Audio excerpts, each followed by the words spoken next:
آپ رحمۃ اللہ علیہ دوسری صدی ہجری کے ایک معروف بزرگ اور مجاہد تھے جن کی اکثر نمازیں شمشیروں کے سائے میں ادا ہوتی تھیں۔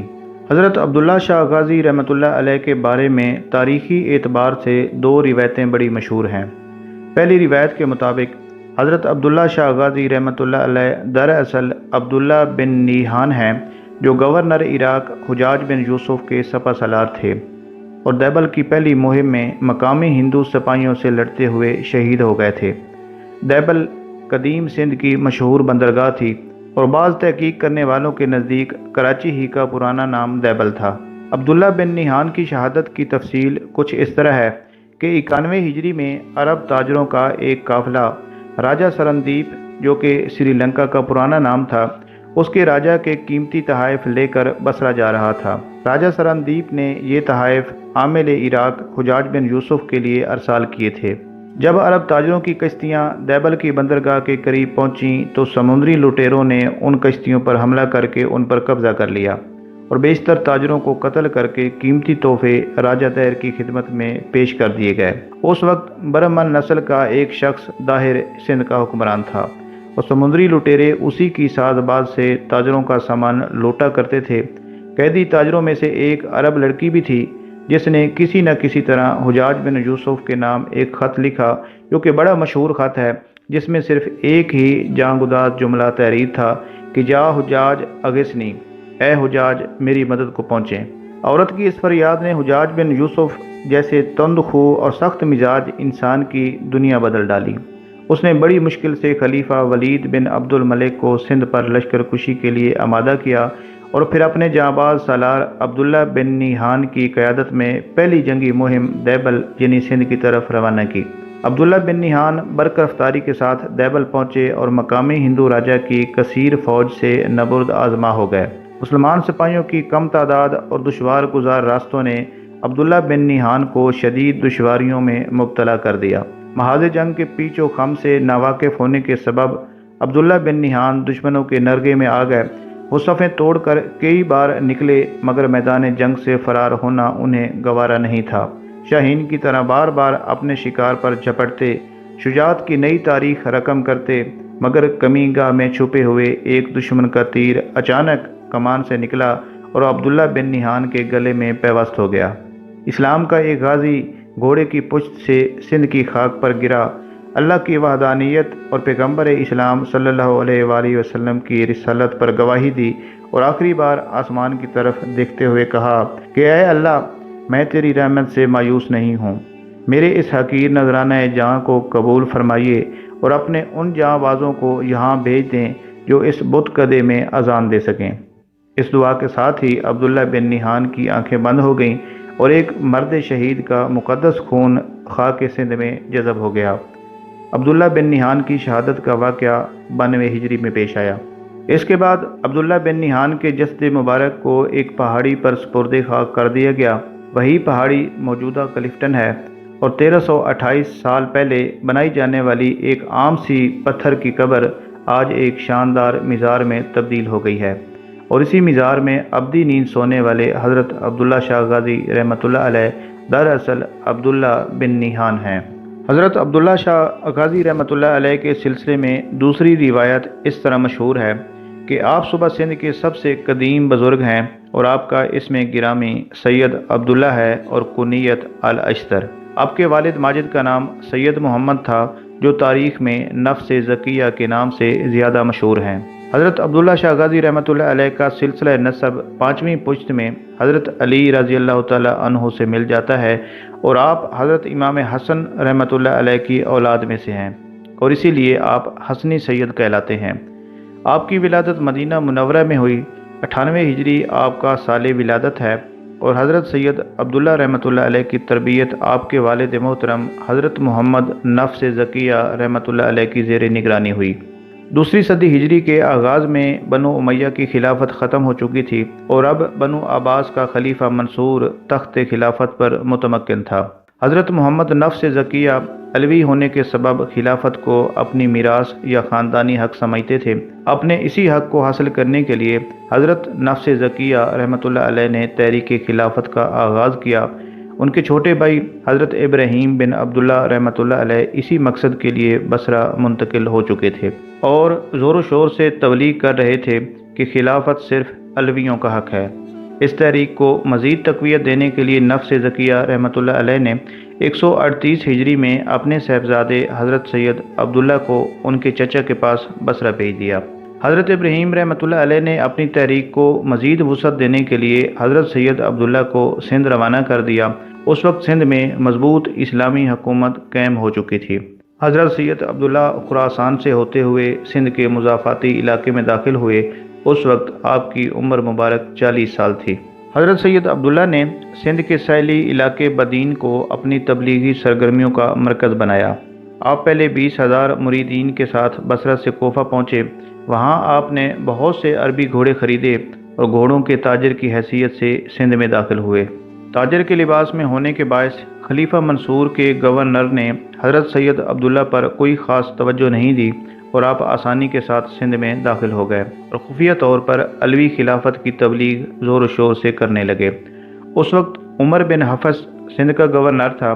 جب سید عبداللہ کی تبلیغ کا حلقہ وسیع ہونے لگا تو حکومت کے ایک مخبر یعنی جاسوس نے عمر بن حفص سے رازدارانہ لہجے میں کہا کہ گھوڑوں کی تجارت تو محض ایک بہانہ ہے، جبکہ سید عبداللہ رحمۃ اللہ علیہ بڑی خاموشی کے ساتھ اپنے والد نفس زکیہ کی خلافت کے لیے سندھ میں زمین ہموار کر رہے ہیں۔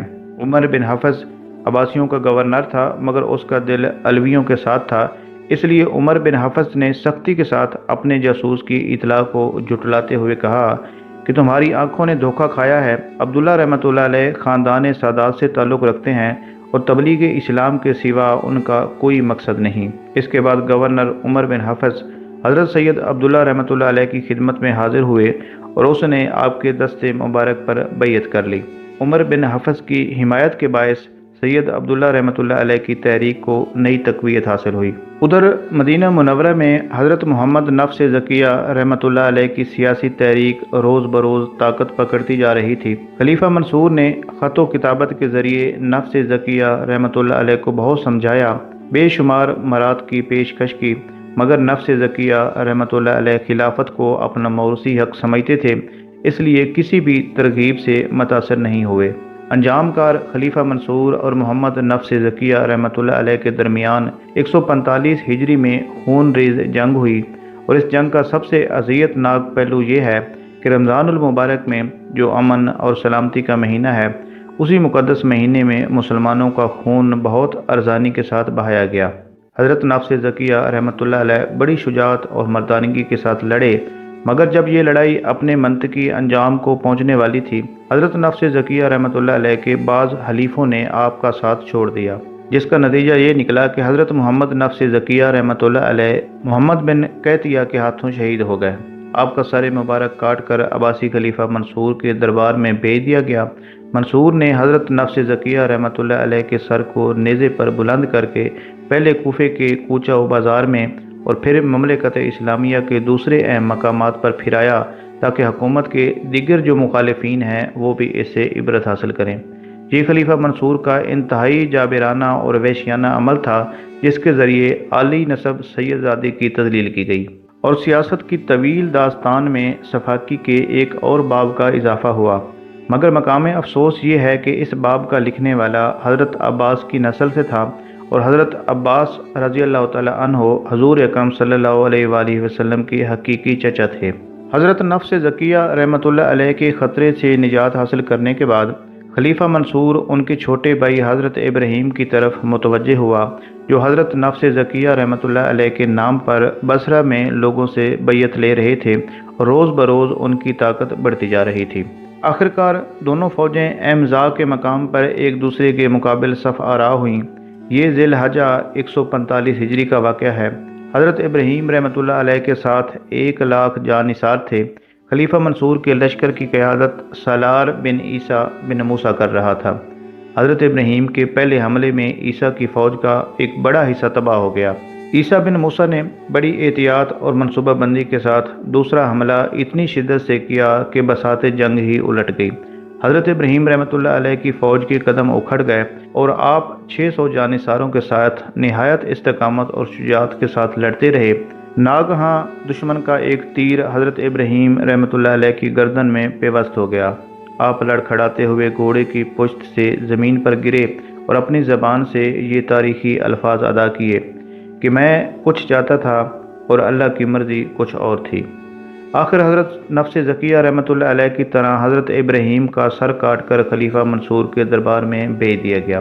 اس المناک واقعے کا ایک پہلو یہ بھی ہے کہ جب حضرت نفس زکیہ رحمۃ اللہ علیہ اور حضرت ابراہیم منصور کے خلاف صف آرا تھے، اس وقت ان کے والد محترم حضرت عبداللہ بن حسن رحمۃ اللہ علیہ منصور کی قید میں بدترین مظالم برداشت کر رہے تھے۔ جب دونوں بیٹے خاک و خون میں نہا گئے تو حضرت عبداللہ بن حسن رحمۃ اللہ علیہ کو بھی قتل کر دیا گیا۔ محترم ناظرین، یہاں یہ بات بھی واضح رہے کہ حضرت عبداللہ بن حسن رحمۃ اللہ علیہ امام اعظم ابو حنیفہ رحمۃ اللہ علیہ کے استاد گرامی بھی تھے۔ چند ماہ بعد ایک تاجر بحری جہاز کے ذریعے سندھ پہنچا۔ وہ گورنر عمر بن حفص کی بیوی کا خط لے کر آیا تھا، جس میں حضرت نفس زکیہ رحمۃ اللہ علیہ اور حضرت ابراہیم رحمۃ اللہ علیہ کی شہادت کی خبر تھی۔ سادات سے قلبی تعلق ہونے کے باعث عمر بن حفص بہت رویا۔ پھر اس نے حضرت سید عبداللہ رحمۃ اللہ علیہ کی خدمت میں حاضر ہو کر دلی تعزیت پیش کی۔ باپ اور چچا کا قتل ایک سانحہ عظیم تھا، مگر حضرت سید عبداللہ رحمۃ اللہ علیہ نے بڑے صبر اور استقلال کے ساتھ اس صدمے کو بھی برداشت کیا، مگر علوی تحریک کا وہ چراغ جسے سندھ میں روشن رکھنے کی کوشش کی گئی تھی، اب وہ تیز ہواؤں کی زد میں تھا۔ گورنر عمر بن حفص نے حضرت سید عبداللہ رحمۃ اللہ علیہ کو تسلی دیتے ہوئے کہا کہ میں آپ کو سندھ کے ایک ہندو راجا کے پاس بھیج دیتا ہوں۔ وہ راجا اپنے مذہب پر قائم ہونے کے باوجود پیغمبر اسلام صلی اللہ علیہ وآلہ وسلم سے بے حد محبت کرتا ہے۔ وہاں آپ کو اپنی تحریک جاری رکھنے میں کوئی دشواری پیش نہیں آئے گی۔ چنانچہ حضرت سید عبداللہ اپنے مریدوں اور رفیقوں کے ساتھ ہندو راجا کے پاس چلے گئے۔ کسی تاریخ سے راجا اور ریاست کے ناموں کا پتہ نہیں چلتا۔ ہندو راجا نے حضرت سید عبداللہ رحمۃ اللہ علیہ کو شہزادوں کی طرح رکھا، نتیجتاً آپ کی تحریک کامیابی کے ساتھ جاری رہی۔ پھر ایک دن خلیفہ منصور پر یہ راز فاش ہو گیا کہ نفس زکیہ رحمۃ اللہ علیہ کے بیٹے حضرت سید عبداللہ رحمۃ اللہ علیہ سندھ میں ہیں اور عباسی خلافت کے لیے خطرہ بنتے جا رہے ہیں۔ چنانچہ منصور نے فوری طور پر عمر بن حفص کو تبدیل کر کے افریقہ بھیج دیا اور اس کی جگہ ہشام بن عمر کو سندھ کا گورنر مقرر کر دیا۔